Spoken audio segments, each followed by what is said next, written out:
Hello students, welcome back to the another video of Bada Basta. इस video में हम लोग बात करेंगे कॉलेज एग्ज़ाम में स्टेप वाइज पेपर मिलने से लेके और लास्ट तक के पूरे स्टेप्स को हम लोग बात करेंगे।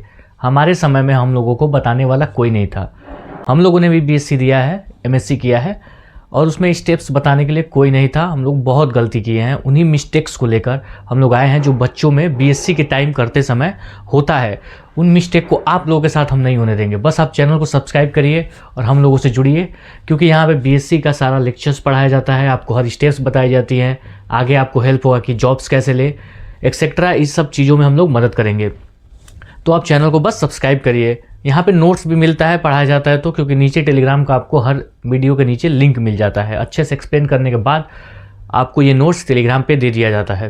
तो चैनल को सब्सक्राइब करिए। और चलिए इसमें हम लोग क्या बात करेंगे कि पेपर लिखने का सही तरीका जो होता है आपका क्या होने वाला है। ठीक है, कि जिसका भी नंबर आता हो, अगर मान लो वो 20 नंबर लाता हो, 30 नंबर लाता हो, तो अगर एकदम वादे से कह सकते हैं कि वो 10-15 नंबर अधिक लाएगा। प्रेजेंटेशन उसको कैसे करना है, क्योंकि देखिए जो कॉपी चेक करने वाले होते हैं, लेक्चरर होते हैं जो, वो उनके हिसाब से आपका कॉपी होना चाहिए। अगर वो खुश हो गए तो उनको लग जाएगा कि अच्छा बच्चा है, तो काफ़ी चीज़ें इंप्रूव हो जाती हैं, नंबर इंप्रूव हो जाते हैं। तो उन्हीं के बारे में हम लोग बात करेंगे टिप वाइज। ठीक है, आपको एक एक टिप दिया जाएगा।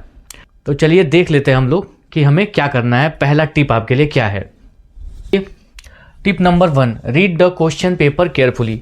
सबसे पहले पेपर आपके हाथ में मिल जाता है। ठीक है, ज़्यादातर बच्चे क्या करते हैं, पहले भगवान का नाम लेंगे कि पेपर मिल गया, देखने से पहले भगवान का नाम ले। बहुत अच्छा करते हैं, करना भी चाहिए, मगर उसके जस्ट बाद क्या करना चाहिए, पहले पेपर को लेना चाहिए और शांत मन से एकदम पहले 5 मिनट पेपर को रीड करना चाहिए। सॉल्व करना स्टार्ट नहीं, पहले क्वेश्चन से स्टार्ट नहीं करना है। पहले क्या करना है, आपको पेपर को अच्छे से रीड करना है। आप पूछेंगे कि सर रीड क्यों करना है, तो पेपर को जब हम रीड करते हैं तो उसके जस्ट पहले हम कुछ पढ़ के आए होते हैं, और अगर पेपर को रीड करते हैं तो उसका आंसर दिमाग में जो होता है सेट हो जाता है कि इसका आंसर ये होगा, इसका आंसर, भूलने की चांस कम हो जाती है। तो पहले क्या करना है आपको कि पेपर मिलते ही पहले 5 मिनट क्वेश्चन पेपर ध्यान से रीड करना है, फिर दिमाग में आंसर का स्ट्रक्चर सेट हो जाता है। ठीक है, टिप नंबर 1 यही है। ठीक है, आगे तो बात करेंगे ही, मगर सबसे पहले आपको पेपर रीड करना है। पेपर और टिप नंबर 2 जो है आपका, टिप नंबर 2 क्या है, tip number 2, create a strong first impression. इसका मतलब क्या हुआ, तो देखिए एग्जामिनर के पास आपका कॉपी आएगा,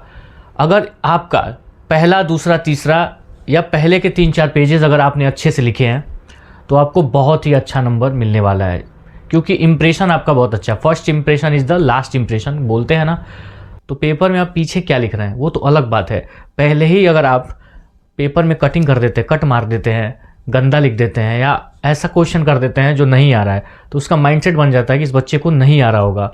तो एक बात याद रखिएगा, आपको जो क्वेश्चन आ रहा हो सबसे पहले आपको वो क्वेश्चन सॉल्व करना है। सबसे पहले क्या करना है, आपको जो क्वेश्चन आ रहा है आंसर शीट के आगे के पेजेस को नीट और क्लीन रखना है। जो क्वेश्चन आएगा वही लिखना है, ताकि आपका जो इंप्रेशन है वो अच्छा पड़े। अच्छी हैंड राइटिंग में कम से कम 3-4 पेज तो लिखे, घबराहट में जल्दी जल्दी आप लोग ना लिखे। टिप नंबर 2 की बात करें तो टिप नंबर 2 क्या कहता है, मैनेज योर टाइम प्रॉपरली। अब कई बच्चे जाते हैं, कई वॉच लेके नहीं जाते। डिजिटल वॉच ले जाना अलाउ नहीं होता है, आप नॉर्मल एनालॉग वॉच ले जाइए, सुई वाला घड़ी लेके जाइए और रख के आप टाइम को प्रॉपरली देखते रहिए हर समय। ठीक है, तो एग्जाम हॉल में वॉच के साथ जाना है। पेपर को इवेंटली प्लान करें। पहले पेपर को इवेंटली प्लान करने का मतलब क्या है, जैसे क्या होता है कि शॉर्ट क्वेश्चन आंसर पहले दिया होता है, अब शॉर्ट क्वेश्चन आंसर में ज़्यादा नंबर पाने के लिए खूब ज़्यादा लिख देता है। अगर वो 2 नंबर का है तो आपको 2 नंबर से अधिक नहीं मिलने वाला है।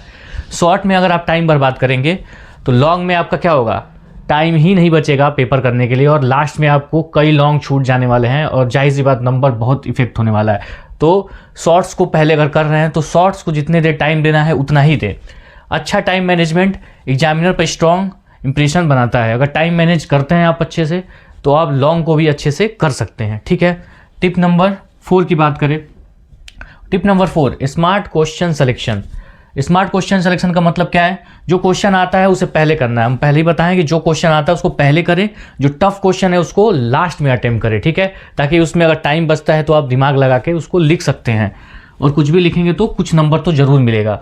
टिप नंबर 5, 5वें टिप में क्या है, right answer as per question demand. देखिए आप सोचते हैं कि क्वेश्चन कुछ भी बोल रहा है उसके आसपास का इधर उधर का लिख देंगे, ऐसा मत करिएगा। ठीक है, क्वेश्चन में क्या पूछ रहा है, सटीक क्या पूछ रहा है। अगर पूछ रहा है व्हाट इज सेल, तो एक लाइन तो होना ही चाहिए कि cell is the structure and functional unit of life. चाहे सेल के बारे में कुछ भी बोल दे, अगर मेन चीज़ आपका नहीं रहेगा तो आपको नंबर नहीं मिलने वाला है। तो वो जरूर होना चाहिए, और उसको अगर टाइम बचेगा तो आपको हाईलाइट भी करना है ताकि एग्जामिनर का ध्यान उसी पे जाए। तो आप स्केच ले जा सकते हैं ब्लैक कलर का, और जो मेन पॉइंट्स है, जो उस क्वेश्चन से रिलेवेंट है, उस पर अंडरलाइन करिए ताकि एग्जामिनर उसको देख के ही आपको नंबर दे दे। ठीक है, तो क्या करना है कि right answer as question demand, जैसा डिमांड है। शॉर्ट क्वेश्चन का शॉर्ट आंसर लिखे, प्रिसाइज आंसर लिखे, और लॉन्ग क्वेश्चन को आप डिटेल में घुमा फिरा के लिख सकते हैं। ठीक है, टिप नंबर 6 की बात करें, जो कि लास्ट टिप है, use diagram and presentation wisely. अब देखिए कई जगह डायग्राम की जरूरत है, जैसे बाइनरी फिजन किसी का बता रहे, पैरामीशियम का या बैक्टीरिया का, तो वहाँ पे डायग्राम की डिमांड होती है। तो लॉन्ग क्वेश्चन आंसर में आप डायग्राम जरूर बनाएं, और लेबलिंग के साथ डायग्राम बनाएं, नीट एंड क्लीन डायग्राम। वो डायग्राम देख के ही नंबर दे देगा।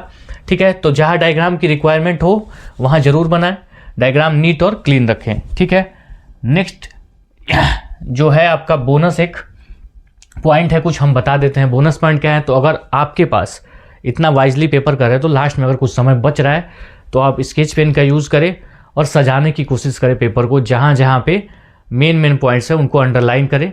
ठीक है, अंडरलाइन करें। दूसरी बात ये है, देखिए, तो मान लीजिए आपके पास यहाँ पे ये क्वेश्चन पेपर है। ठीक है, तो यहाँ पे लिख रहे हैं आप क्वेश्चन नंबर 1 सॉल्व कर रहे हैं, तो यहाँ पे इसको ऐसे ऐसे अंडरलाइन कर दें देखने में, ताकि सुंदर लगे। ठीक है, हर क्वेश्चन आंसर सॉल्व करने के बाद आप उसको यहाँ से ऐसे अंडरलाइन कर सकते हैं, और यहाँ पे क्वेश्चन नंबर 2 डाल सकते हैं। ठीक है, तो ऐसे आप सजाने की कोशिश करें। और इतने टिप्स के बाद जाहिर सी बात है आप कुछ तो जरूर समझे होंगे। एक चीज़ और है कि बीएससी का या बीए का कोई भी पेपर दे रहे हो तो आप क्वेश्चन को इधर उधर कर सकते हैं। जो क्वेश्चन पहले आ रहा हो उसको पहले कर ले, ना आने वाले को बाद में कुछ हम लोग लिख देंगे, इंप्रेशन आपका ख़राब नहीं होगा। ठीक है, तो इन टिप्स से आपको हेल्प ज़रूर मिलेगा। मिलते हैं आपसे अगले वीडियो में। अगर कोई प्रॉब्लम हुआ हो, कुछ और जानना हो या किसी टॉपिक को पढ़ना हो तो नीचे आप कमेंट कर सकते हैं। यहाँ पे बीएससी बॉटनी और जूलॉजी पढ़ाया जाता है। चैनल को सब्सक्राइब कर सकते हैं। मिलते हैं आपसे अगले वीडियो में, तब तक के लिए गुड बाय, टेक केयर।